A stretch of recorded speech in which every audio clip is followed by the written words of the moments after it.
सबको नमस्ते। आज हम दो चीज़ों के बारे में बात करेंगे। एक तो जो स्टोरी ऑफ क्रिएशन, जिस तरह से मदर ने उनके बारे में बताया है, और उससे हमें ये पता लगता है कि एज अ ह्यूमन बीइंग हमारा क्या काम है यहाँ पे। और दूसरा, हम इस चीज़ को एड्रेस करेंगे कि काफ़ी बार हम फ्रस्ट्रेट हो जाते हैं कि हमें लगता है कि अरे इतने सालों से तो मेडिटेशन कर रहा हूँ, और बीच बीच में छोड़ते भी हैं उसको, ऐसा नहीं है। लेकिन हम क्लेम करते हैं कि हम बहुत सालों से मेडिटेट कर रहे हैं, बट मेरा मन साफ क्यों नहीं होता, और है ना, अभी भी गंदगी क्यों है। तो इस चीज़ पे हम डिस्कस करेंगे। तो सबसे पहली बात ये कि जिस तरह से हम घर को रोज़ साफ करते हैं, और हम कभी कंप्लेन नहीं करते कि आज मुझे फिर से क्यों झाड़ू लगाना पड़ रहा है, आज मुझे फिर से क्यों डस्टिंग करनी पड़ती है, फिर से क्यों वैक्यूम क्लीनर चलाना पड़ रहा है, हम कभी भी कंप्लेन नहीं करते। तो फिर हम इसलिए क्यों कंप्लेन करें कि अरे कल तो मैंने मेडिटेशन करी थी, अब मैं आज क्यों करूं। कल ध्यान लगाया था, कल सफाई करी थी अंदर से, आज क्यों करूं। तो मज़े की बात यह है कि जिस तरह से हमारा ये जो स्थूल जो हमको दिखता है, जो जो सामान है, फर्नीचर है, घर है, जिस तरह से इसकी सफाई चाहिए, वैसे ही हमारे मन भावनाओं की भी सफाई चाहिए, डेली बेसिस पे चाहिए। और हम देखते हैं कि अगर हम नहीं करते वो डेली बेसिस पे सफाई, तो फिर कचरा इकट्ठा होना शुरू हो जाता है, और हमें पता भी नहीं लगता कि कचरा शुरू ही हो गया इकट्ठा। हमें तो बस, हम पुराने ख्यालों में रहते हैं कि हमने तो बहुत मेडिटेशन कर ली, और हम तो इतने सालों से करते आ रहे हैं, बेशक अभी ना कर रहे हो एक्टिवली, और उसका हम नेम ले लेकर कि हाँ हम तो करते आ रहे हैं, हमको लगता है कि नहीं नहीं, उससे तो कुछ नहीं होता, इतना ज़्यादा फर्क नहीं पड़ता है, जो भी है। या उसको हम क्लेम करते हैं कि नहीं, वो हमारा एक तमगा बन जाता है कि हम तो मेडिटेट करते हैं, चाहे उससे हमें फ़ायदा हो रहा है कि नहीं, उससे हमें फ़र्क नहीं पड़ता। तो मज़े की बात यह है कि जब तक हम रहेंगे एज अ ह्यूमन बीइंग, हमें जिस तरह से हम घर की सफाई करते हैं डेली बेसिस पे, डस्टिंग करते हैं, वैक्यूम क्लीनर चलाते हैं, बर्तन साफ करते हैं, उसमें हम कभी भी कंप्लेन नहीं करते, बेड पे रोज़ सोते हैं, उसको अगेन फिर से रोज़ साफ करके फिर रखते हैं, तो वैसे ही मन और भावनाएं भी एक सामान ही है। वो सामान दिखता नहीं है, वो भी स्थूल ही है, वो थोड़े सूक्ष्म हो जाते हैं, तो इसलिए हमको मुश्किल होती है उनकी सफाई करने में। बट ये जान लेना ज़रूरी है कि जब तक हमारी जान है तब तक मन और भावनाओं की डेली बेसिस पे सफाई ज़रूरी है। उस पर फिर हमको एक क्वेश्चन की ज़रूरत नहीं है कि अरे कल ही तो किया था, अरे एक महीने पहले ही तो मैंने कोई एक सेशन लिया था, या वर्कशॉप किया था, या थेरेपी ली थी, अब मैं वापस क्यों अपने ऊपर काम करूं। तो वो क्वेश्चन नहीं आता यहाँ पे, क्योंकि मन और भावनाएं भी वहीं से आ रहे हैं जहाँ से ये पत्थर वाली कॉन्शियसनेस आ रही है।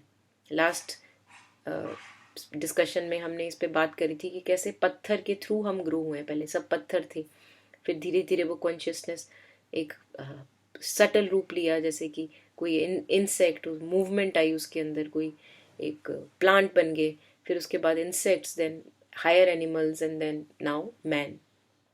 लेकिन मन और भावनाएं भी वहीं से आ रही हैं, तो उनकी भी डेली बेसिस पे सफाई बहुत ज़रूरी है। और सफाई ना भी, ऐसा नहीं है कि सिर्फ सफाई ज़रूरी है, हमारा काम एज अ ह्यूमन बीइंग सफाई का है। हम सब सफाई वाले कर्मचारी हैं एक्चुअली में। एज अ ह्यूमन बीइंग मनुष्य का काम है सफाई कर्मचारी। तो हमको पूरे जीवन की एक एम्प्लॉयमेंट मिली हुई है सफाई कर्मचारी की। और ये बात साफ होती है जब mother story of consciousness, story of creation की बात बताती हैं।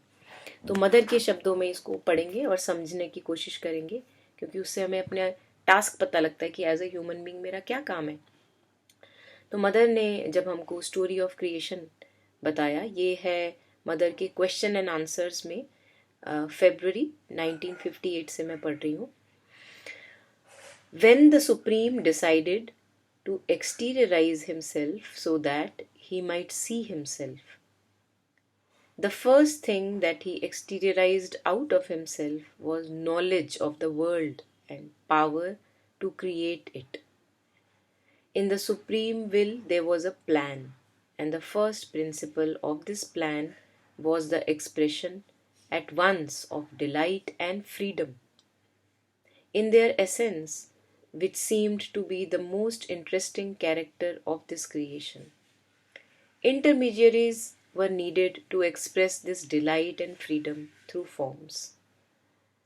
And four beings were first brought out to start the world development, which had to be a progressive objectivization of all that is potentially contained in the supreme. So जो भी अंदर supreme के है उसको वो बाहर निकालना चाह रहे हैं थ्रू क्रिएशन, और उसके लिए ये फोर एमिनेशंस बाहर आती हैं. Four beings were first brought out to start that development, which had to be a progressive objectivization, उसका बाहर निकलना, ऑब्जेक्टिव होना, जो ऑलरेडी सुप्रीम के अंदर है. These beings, in the principle of their being, were consciousness and light, life, delight and love, truth. So चार beings की बात हो रही है जो सुप्रीम के अंदर से मैनिफेस्ट हुए. Consciousness and light, life, delight and love, and truth. As soon as they began their work, they started having their own conception of the work to be done. तो अगर आप किसी को पैसा देते हैं कि जाके ब्रेड और बटर लेके आओ, वो क्या करते हैं, वो बोलते हैं कि मैं ब्रेड और बटर क्यों लाऊं, अब पैसा उनके हाथ में आ गया है, तो वो अपना मन बदल लेते हैं.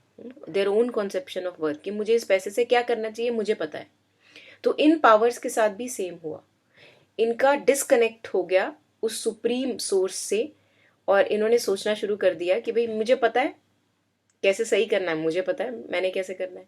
सो as soon as they begin their work, they started having their own conception of the work to be done and how it was to be done. Being wholly free, they chose to do it independently. Instead of taking the attitude of a servant and instrument, they naturally took the attitude of a master. And in this lapse, I may say, was the first cause, the essential cause of all disorder in the world. तो हम सोचते हैं कि death क्यों है. In original power जो निकली थी वो लाइफ की पावर थी. मदर ने बोला life was one of the powers, but it became death, क्योंकि वो अपने सोर्स से डिस्कनेक्ट हो गई तो वो बिल्कुल उल्टी पावर बन गई. Life became death. Consciousness and light became unconsciousness and darkness. तो अब हम अपने जीवन में देखते हैं कि डार्कनेस ज्यादा प्रिविलेंट होती है. कॉन्शियसनेस की जगह हम ज्यादा अनकॉन्शियस होते हैं. We are more unconscious than conscious. Conscious होने के लिए हमको डिसिप्लिन लाना पड़ता है, प्रैक्टिस करनी पड़ती है. That oh let me be mindful, put effort. So mother says as soon as there was this separation, for that was the essential cause of separation. As soon as there was a separation, for that was the essential cause of separation. As soon as there was a separation between the supreme and that which had emanated. So जो power emanate हुई थी और जो source था उसका ammunition का, उसके बीच में एक कनेक्ट आ गया, एक डिसकनेक्ट आ गया, एक सेपरेशन आ गया. Mother continues, consciousness was changed into unconsciousness, light into darkness, love into hate, delight into suffering, and truth into falsehood. The result is the world as we see it. It has been done progressively, step by step, and it would be really too long to tell you all that, Mother says. However, the culmination at the end was matter, obscure, inconscient, miserable. So इसका जो culmination था वो क्या था कि we had this matter, ये जो stone की हम लास्ट सेशन में बात कर रहे थे, स्टोन कॉन्शियसनेस. उसको देखने से ऐसा लगता है कि उसके अंदर कोई जान ही नहीं है, उसमें कॉन्शियसनेस है ही नहीं, बट कॉन्शियसनेस उसके अंदर घुस गई है और छुप गई है, क्योंकि वो सब अप टर्न हो गया है. अब the creative force which had brought about these four beings, essentially the power of the mother, the divine mother, जिनके थ्रू ये four powers I, the creative force which had brought about these four beings essentially for the creation of the world observed what was happening. उन्होंने देखा कि ये क्या हुआ, ये तो उल्टा हो गया जो हमने सोचा था, and turned to the supreme. So that power that emanated out of the supreme goes to the supreme, talks to the supreme कि भैया ये घपलेबाजी हो गई है, then and implored him to the remedy and cure of the evil that has been done. Then the order was given consciousness to precipitate into the inconscience, love into suffering, truth into the falsehood. And it was a greater consciousness, a more total love, a more perfect truth, what had emanated in the beginning, that now plunged into the horror of matter to awaken there consciousness and love and light, to begin that movement of redemption which must bring back the material universe to its supreme origin. तो उसके बाद उसको वापस recover करने के लिए जो उल्टा हुआ, मोर perfect consciousness went down into that stone. More perfect love came down on this creation. More perfect truth came down into this creation, so that वो सारा जो उल्टा हुआ है मामला उसको सीधा किया जा सके. अब यहाँ पे हमारे रूल की कहाँ बात आती है एज अ ह्यूमन बीइंग? ये बात आती है कि एज अ ह्यूमन बीइंग हम सबको लाइट है, लाइट दी गई है. लाइट मतलब लाइट ऑफ कॉन्शियसनेस. मुझे पता है इस समय मैं क्या बोल रही हूँ, मुझे पता है इस समय मैं क्या सोच रही हूँ, मुझे दिख रहा है कि मेरी सेंसेस के थ्रू क्या इन्फॉर्मेशन आ रही है. तो ये जो लाइट है हमारे अंदर, light of knowing that knows, ये हमको दी गई है, which can know itself also. तो ये अर्लियर जब हम स्टोन थे या प्लांट थे या इंसेक्ट थे, तब ये पॉसिबिलिटी हमारे पास नहीं थी that I can know my self. But लेकिन वहाँ पे लाइट ऑफ कॉन्शियसनेस प्रेजेंट है. हाँ, तो एक जब एनिमल भी जब कुछ खाने जा रहा है, उसको पता है मुझे अच्छा ये खाना है, मुझे नहीं खाना है. It has its light of consciousness but it is innately working. उसकी इंटेलिजेंस अपने आप काम कर रही है, उसको उसमें कॉन्शियस होने की ज़रूरत नहीं है. तो वैसे ही जब हम ह्यूमन बीइंग्स बन जाते हैं, जो कि अभी अभी हम हैं, तो हमारी जो ये कॉन्शियसनेस है जो देख पा रही है कि कौन से विचार आ रहे हैं, कौन सी थॉट्स आ रही हैं, मैं अपने जीवन के साथ क्या कर रहा हूँ, इस देखने का क्या फ़ायदा अगर हम उसको सही नहीं कर सकते, उसको हम अपलिफ्ट नहीं कर सकते. अब उसको हम, अगर हमारे अंदर नेगेटिव थॉट्स हैं, उसको हम पॉजिटिव नहीं कर सकते. अगर कुछ पैटर्न्स ऐसे पकड़ लिए हैं जो हमारे लिए हितकारी नहीं है, बेनिफिशियल नहीं है, तो हम उसको पॉजिटिव डायरेक्शन में नहीं बदल सकते. क्या फ़ायदा ऐसी कॉन्शियसनेस का?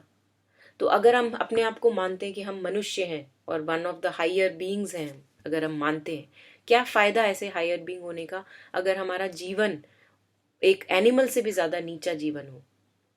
तो ये हम मनुष्य में देखते हैं कि हम एनिमल से भी ज़्यादा नीचे गिर सकते हैं. एनिमल में इतनी एट्रोसिटीज़ नहीं पाई जाती हैं, इतना टॉर्चर नहीं पाया जाता है जितना हम एज ए ह्यूमन बीइंग अर्थ पे करते हैं और आपस में फेलो ह्यूमन बीइंग्स के साथ करते हैं और एनिमल्स पे टॉर्चर करते हैं.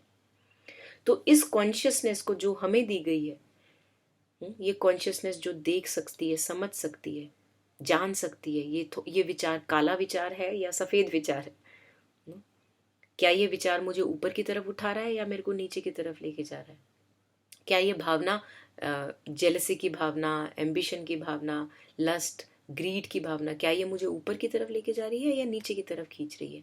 तो ये सब हम देख सकते हैं. तो ये देखने का तब फायदा है जब हम इसका उपयोग करें. ये हमको काम दिया गया है बिकॉज वो कॉन्शियसनेस जो सुप्रीम लॉर्ड ने भेजी मैटर को रिडीम करने के लिए, वो हमारे ही अंदर तो प्रेजेंट है. हमारे अंदर की वो रोशनी है, हमारे अंदर का जो डिविनिटी है, हमारे अंदर का डिवाइनहुड है, गॉडहुड है, वही तो वो है.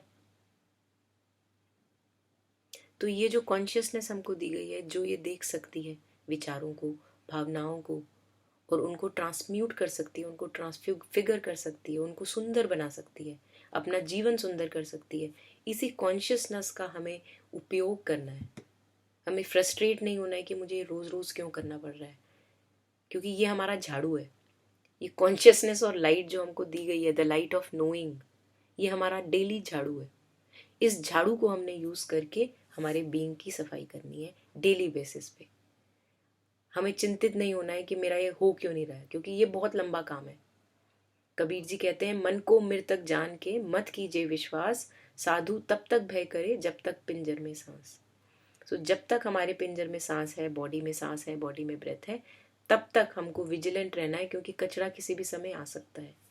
और हमको ये झाड़ू दी गई है, एवरग्रीन झाड़ू है ये हमारी consciousness, the light of consciousness that we have, जिससे हम सारी डार्कनेस को लाइट में बदल सकते हैं, सारे फॉल्सहुड को ट्रुथ में बदल सकते हैं, और सारी सफरिंग को हम ब्लिस में बदल सकते हैं। जो सारा उल्टा हुआ था, इस लाइट ऑफ कॉन्शियसनेस से हम उसको सब कुछ उसके ट्रू एक्सट्रीम्स में बदल सकते हैं। जो अभी सब कुछ उल्टा हुआ है, ब्लिस की जगह मेरे पास है सफरिंग। तो जब मैं कॉन्शियस होके मैं अपनी सफरिंग को देखती हूँ, उसके साथ रहती हूँ, उसको मैं ट्रांसम्यूट कर सकती हूँ। ट्रूथ की जगह मेरे पास है falsehood, but I have this light of consciousness which can look at that falsehood. So when that light looks at that falsehood, that cannot remain falsehood. Ram के होते हुए रावण कैसे एग्जिस्ट कर सकता है? तो ये जो लाइट ऑफ कॉन्शियसनेस है, इसका हमको उपयोग करना है अपने दैनिक जीवन में, डेली लाइफ में। और जब जब हमको दिखता है कुछ काला, कुछ गंदा हमारे अंदर, उसको हमें कॉन्टिन्यूअस, हमें उसकी झाड़ू देना है, हमको उसको कॉन्टिन्यूअस सफाई करनी है, ताकि एक क्लेंलीनेस की हमें आदत हो जाए, नीट एंड क्लीन रहने की हमें आदत हो जाए। तो ये काम हमें करते रहना है और फ्रस्ट्रेट नहीं होना है, क्योंकि जैसे हम घर की सफाई रोज़ करते हैं, वैसे हमें मन और भावनाओं की सफाई भी रोज़ करनी है, ताकि एक हम इसी जीवन को हम एक दिव्य जीवन बना पाए। और वो दिव्य जीवन कैसे बनेगा? जब हम इस लाइट ऑफ कॉन्शियसनेस, जिसका हम एज अ झाड़ू जिसका उपयोग कर रहे हैं, उसको हम आगे आने दें, उसकी बात सुने, उसकी बात समझें। जैसे कोई विचार आता है जो हमें नीचे लेके जाता है, वो हमने नहीं सुनना, उसको हमने हटा देना है। तो इस पे हम और भी बात करेंगे धीरे धीरे आगे, छोटे छोटे इस तरह की डिस्कशंस में। अभी के लिए आई थिंक ये काम हमारे लिए एनफ है कि हम डेली जीवन में, दैनिक अपने जीवन में हम इस झाड़ू का जो हमें दी गई है, full of light and consciousness, इस अवेयरनेस का प्रयोग करें। क्योंकि एज अ ह्यूमन बीइंग हमारे पास ये शक्ति है, और अगर हमने ये शक्ति का प्रयोग नहीं किया, फिर क्या फ़ायदा हमारे इंसान होने का। तो अभी तक इतना ही आज, और आगे फिर बात करेंगे।